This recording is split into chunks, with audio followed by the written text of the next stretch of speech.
Hi, everyone. I'm Katie Couric. Welcome to Eye to Eye.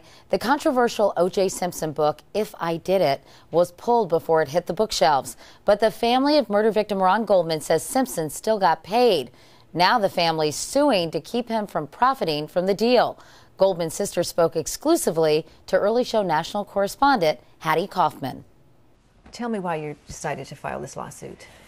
Our family and I have always taken the approach that we want to do whatever we can within our rights in the legal system to make sure that the killer is held responsible for murdering my brother and Nicole, and this is just one more opportunity for us to send a message that what he's doing is illegal and unethical, and we're not going to not go away.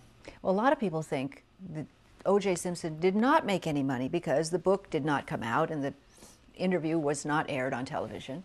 He was given a book advance, as most or many authors are given when they write books. He was forwarded, I believe it was somewhere in the $800,000 range, and still had a couple $100,000 owed to him once the book hit the shelves. So that money exists. It's spent. It's spent. How could it be spent? From what we understand, the money was transferred to a company, and the money then was dispersed to whomever. And he even admitted a couple weeks ago that he spent the money, he had bills to pay, and he paid off his condo, or he had to pay the taxes, or he had to pay the IRS or something. But yeah, the money's spent. So how are you going to collect anything? I'm not sure what the legal relief will be for us. I know that we will take whatever steps we can to put the pressure on the people that conveyed the money fraudulently, and we'll see what shakes down from that. I mean, I don't know that we're necessarily hoping to recover whatever we can. It's really just about sending a message that this is inappropriate and it's illegal, and if we can have some financial relief, then fantastic, but it really is just about using the legal system to our advantage. You allege in your lawsuit that a shell company was set up, a bogus created company that received the money so that the money didn't directly go to O.J. Is that right? We believe that there was a company called Lorraine Brooke and Associates, who the company is named after the middle names of both of his children, the killer's children, and that money was supposedly put into place, or that company, excuse me, was supposedly put into place so that there could be a conveyance of money from News Corp to the killer's family.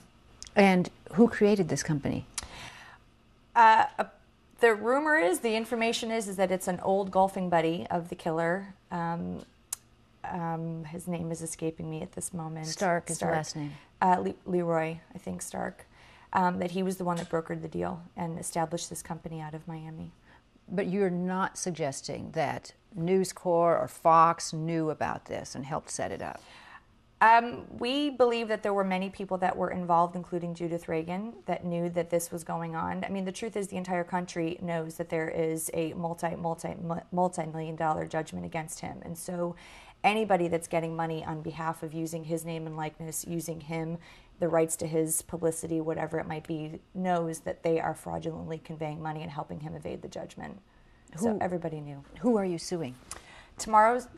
Our lawsuit, the current one that we are lobbying, is to Lorraine Brooke and Associates, as well as... that's the shell company? That's the shell company, okay. As well as the killer, and Leroy Starks is also being named in the suit. Oh, so right now you're not suing Fox or Rupert Murdoch or News Corp? We're reserving the right. Hopefully right now what we will be gaining by this lawsuit is the opportunity to depose some of the players and find out some more information, be able to subpoena some more documents so that we can uncover the trail and who actually knew everything that was going on. That sounds like this lawsuit is actually investigative. You're filing the lawsuit in order to depose people, get the documents, and really uncover what happened. We've been very fortunate that people are willing to discuss information with us. When this all broke, News Corp was even willing to discuss information with us. They have now sort of stopped communicating with us. We've made several attempts to, in writing, to ask them to give us the rights to the book and any of the other materials that are connected to the book to make sure that it doesn't hit the shelves or hit pay-per-view. They have not responded to us in written form. We've asked them to assure us that they've destroyed all of the documents, all of the book material. They have not responded to us in written form. So at this point, they've sort of stopped cooperating. So what we are going to do, again, is just use whatever legal rights we can to uncover and investigate and to find out whatever information we can. What do you think about Judith being fired? I think I think that, you know, when you make poor decisions on behalf of your company, that you should suffer the ramifications of that. I'm sure that, I don't know for sure that our situation was the sole purpose and the sole reasoning behind her being fired.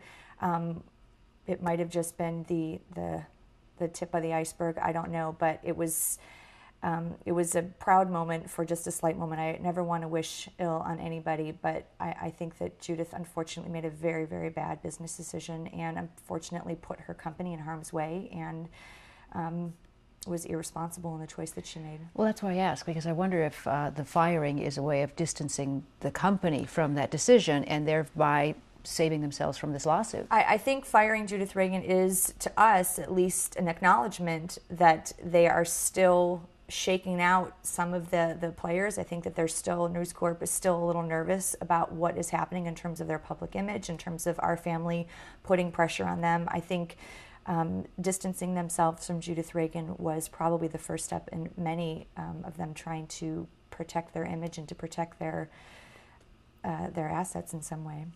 Have any of the books actually been purchased?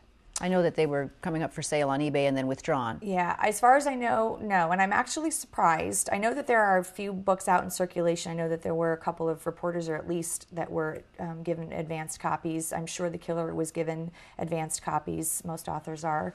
I don't know yet that they've been sold, and I'm thankful that eBay was quick enough to keep yanking them off. But you never say the words O.J. Simpson.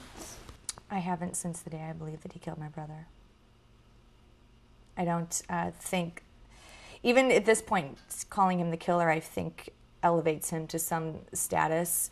But giving him the respect of me calling him by his name is more than I can bear. He's a murderer, and that's his title.